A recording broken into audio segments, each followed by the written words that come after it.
سر گمبوروں کی بیماری کیا ہے؟ گمبورو گمبورو اس کو کہتے ہیں IBD، انفیکشیس برسل ڈیزیز، اور اس کا وائرس ہے برنا وائرس، اس کو ہم بولتے ہیں، جو اس کی انفیکشن کاز کرتا ہے۔ یہ نروس ڈیزیز ہے۔ یہ وائرس سب سے پہلے برسا کے اوپر اٹیک کرتا ہے، برسا سے پھر یہ جتنے بھی امیون آرگنز ہیں ان کے اوپر یہ اٹیک کرتا ہے، ٹھیک ہے۔ اور برسا میں اس کے 4-5 اس کے اسٹیپس ہیں کہ جس کے اوپر ڈائگنوسس کی بنیاد پہ ہم کہہ سکتے ہیں کہ ابھی ڈیزیز اس سٹیج پہ ہے۔ وہ جب تک اس کو آپ دیکھیں گے نہیں، آپ اس کو یہ نہیں کہہ سکتے کہ اس کا انکوبیشن پیریڈ پورا ہوا ہے یا نہیں ہوا، لیکن موسٹ لائکلی کیا ہوتا ہے کہ 4 سے 5 دن میں وائرس کا انکوبیشن پیریڈ پورا ہو جاتا ہے۔ جو بھی اس کی سیویرٹی کا لیول ہے اس کے اندر اندر وہ اپنی مورٹیلٹی کاز کر کے تو وہ سبسائڈ ہو جاتا ہے۔ سر اس کی وجہ کیا ہے؟ گمبورو آتی کیوں ہے؟ گمبورو آنے کی وجہ جو ہے وہ ویکسین فیلئر بھی ہو سکتا ہے، ویکسین کا اندر شیڈ کے اندر ٹرانسفر بھی ہو سکتا ہے۔ گمبورو کا جو وائرس ہے یہ آپ کے جوتوں کے ساتھ، کپڑوں کے ساتھ، کسی برتن کے ساتھ، کسی بھی چیز، ایسی کسی بھی چیز کے ساتھ شیڈ کے اندر داخل ہو سکتا ہے، ٹھیک ہے، لیکن یہ ایئر بارن نہیں ہوتا۔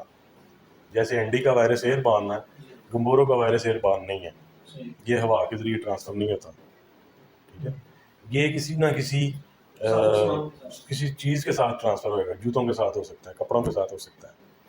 سر اس کی زندہ مرغی میں علامات کیا ہے؟ زندہ مرغی میں اس کا باڈی ٹمپریچر ہائی ہو جاتا ہے، 109 پہ ٹمپریچر جا سکتا ہے باڈی ٹمپریچر، اور دوسرا یہ ہے کہ برڈ جو ہے وہ بالکل بیٹھ جاتا ہے، اور جس کو ہم پنجابی میں وہ کہتے ہیں، وہ گردن اپنی اندر موڑ لیتا ہے، اس کے پر جو ہیں وہ ایسے رفل ہو جاتے ہیں، بکھر جاتے ہیں، ٹمپریچر ہائی ہوتا ہے اور برڈ اٹھنے کے قابل نہیں رہتا۔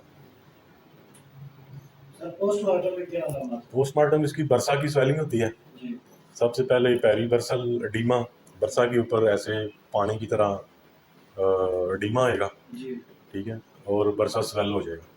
اس کے بعد وہ سب سائڈ جب اس کا 4 سے 5 دن میں انکوبیشن پیریڈ پورا آئے گا تو برسا ریگریس ہو جائے گا۔ اور دوسرا جو اس کا سب سے اہم چیز ہے وہ کڈنیز ہے، اس کے بعد وہ کڈنی کو افیکٹ کرتا ہے، کڈنی میں وہ یوریٹس پیدا کرتا ہے اور کڈنی کو چوک کر دیتا ہے۔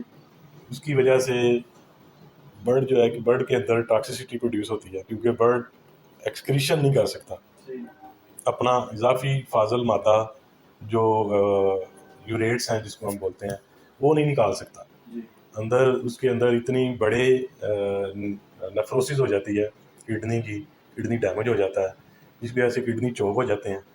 کڈنی کے چوک ہونے کی وجہ سے وہ اپنی ایکسکریشن نہیں کر پاتا، ایکسکریشن نہ ہونے کی وجہ سے یوریٹس جو ہیں وہ بلڈ میں ٹاکسیمیا پروڈیوس کرتے ہیں، ٹاکسیمیا کی وجہ سے پھر آگے اس کا سارا نروس سسٹم آلریڈی ڈیمیج ہوتا ہی ہوتا ہے، لیکن وہ بلڈ میں بھی اتنی زیادہ زہر پھیل جاتا ہے کہ وہ برڈ بالکل فارغ ہو جاتا ہے، ڈی ہائیڈریٹ ہو جاتا ہے۔ گمبوروں میں اکثر لوگ فلش ہو جاتے ہیں، اس کی وجہ کیا ہے؟